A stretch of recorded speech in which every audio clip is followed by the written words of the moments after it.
As far back as I can remember, I always wanted to be a gangster. That's the first line of the movie. And Scorsese spends the next 2.5 hours showing you exactly why Henry Hill was wrong. Not by lecturing or moralizing, but by making you fall in love with the same life Henry fell in love with. And then watching it eat every single person on screen.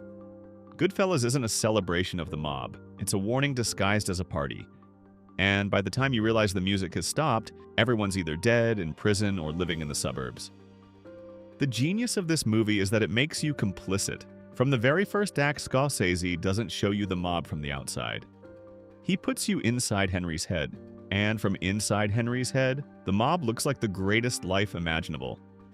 Young Henry watches the wise guys across the street from his window, and they might as well be gods. They don't wait in lines, they don't take orders, they don't worry about money. While his father breaks his back as an electrician, the guys at the cab stand wear silk suits and light cigarettes with $100 bills. Henry doesn't just admire them, he worships them. And here's what Scorsese does that's so dangerous. He makes you worship them too. The Copacabana tracking shot, the way everyone knows Henry's name, the tips, the tables, the respect. Karen says it herself. She found the lifestyle intoxicating. The money, the power, the way doors opened and rules didn't apply. The audience feels exactly what she feels. You're not watching from a distance. You're at the table. Even the violence in the first half is presented as exciting. When Henry and Tommy are coming up, the hijackings feel like adventures. The money flows, the parties never stop. Paulie's crew operates like a family. They cook together in prison, they celebrate together, they protect each other. For the first hour of Goodfellas, being a gangster looks like the best job in the world. And that's the trap. Because Scorsese isn't showing you reality, he's showing you the lie. The same lie Henry bought as a kid staring out that window. And the entire second half of the film exists to tear it apart. If this kind of deep dive is what you come to YouTube for, I'd appreciate it if you hit subscribe. I'm trying to reach 1,000 subscribers and every single one of you gets me closer. Now, let me show you how every single promise this life makes gets broken. The first sign that the dream is rotting comes with Billy Bats. Tommy kills a made man, a formerly inducted member of another crime family, meaning untouchable, over an insult about shining shoes. And suddenly the movie shifts, the fun stops. Now there's a body in a trunk, blood on the bumper, and 3 men driving through the night, knowing that what just happened can never be undone. And this is where the paranoia starts. Because in the mob, the rules aren't written down, they're whispered. And the punishment for breaking them isn't a fine or a warning, it's a bullet. Tommy killed a made man without permission. And from that moment on, his death isn't a matter of if, it's when. But Scorsese doesn't rush it. He lets you sit with that knowledge for years of story time. Tommy keeps being Tommy. Violent, funny, terrifying. The audience almost forgets what's coming, and then the night arrives. Tommy thinks he's about to be made. He gets dressed up. Jimmy and Henry celebrate for him. It feels like a coronation. Instead, he walks into an empty room. And before he even has time to understand what's happening, he's shot in the back of the head. The ceremony was a setup. And the thing is, Tommy had it coming. He killed a made man without permission. In the mob, that's not a gray area, that's a death sentence. It just took a decade to arrive. Henry's narration afterwards is chilling in its simplicity. He says it was revenge for Billy Bats and a lot of other things, and there was nothing they could do about it. Bats was a made man, and Tommy wasn't. They had to sit still and take it. That's the cautionary tale inside the cautionary tale. Tommy was the most feared man in the crew. Violent, unpredictable, untouchable, or so he thought. But the system he served had rules older than him, and those rules don't care how many people are afraid of you. The same world that made Tommy feel powerful is the one that walked him into an empty room and put a bullet in his head. After Tommy, the decay accelerates. The Lufthansa heist should have been the crew's crowning achievement. Millions stolen from an airport in one of the biggest cash robberies in American history. Instead, it becomes a death sentence for almost everyone involved. Jimmy, the man who planned the whole thing, looks around at his own crew and sees nothing but loose ends. Guys who bought fur coats and Cadillacs when they were told to lay low. Guys who might talk. Guys who know too much. And one by one, they start turning up dead. In car trunks, in meat trucks, in dumpsters. The montage of bodies set to the piano outro. That's not stylized movie violence. That's Jimmy Conway eliminating everyone he ever worked with because the paranoia has consumed him completely.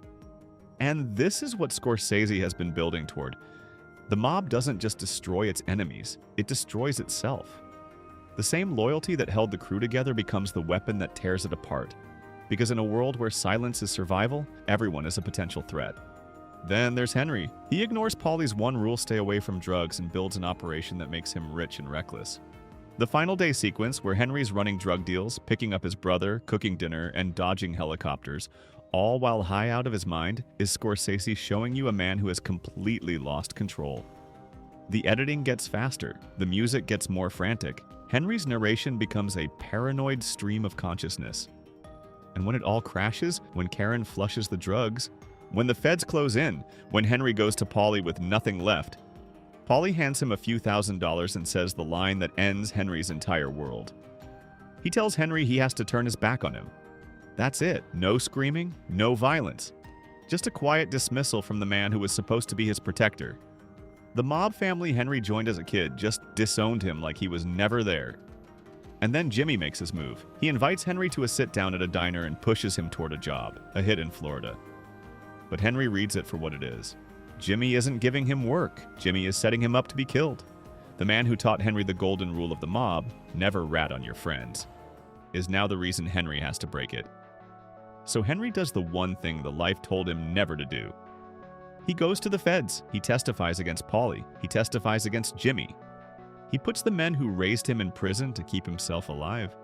The kid who stood in that courtroom as a teenager, proud that he kept his mouth shut, is now sitting in a witness stand, doing the opposite. So let's take inventory. Tommy, dead, shot in an empty room by the people he thought were promoting him. Jimmy, in prison for the rest of his life, betrayed by the one person he didn't kill fast enough. Paulie, convicted on Henry's testimony, dead in prison within a year. Every single member of the Lufthansa crew murdered by their own partner. And Henry survives. But Scorsese makes it clear that survival is its own kind of punishment.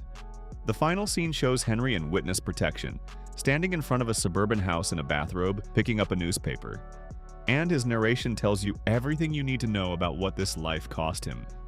He says he's an average nobody now. He gets to live the rest of his life like a schnook. He doesn't say it with relief, he says it with contempt. And that's the cruelest part of the cautionary tale. Henry still doesn't get it.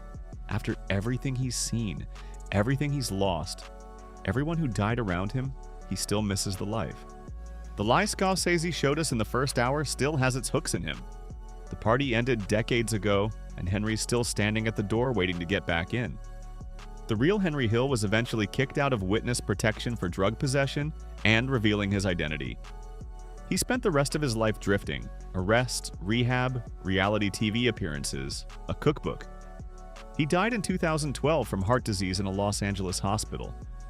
The kid from Brooklyn who wanted to be a gangster got his wish, and it cost him everything. Every character in Goodfellas makes the same bet, that the rewards of this life are worth the risk. Tommy bets his temper won't catch up to him. Jimmy bets he can control everyone around him. Henry bets he can ride the wave forever.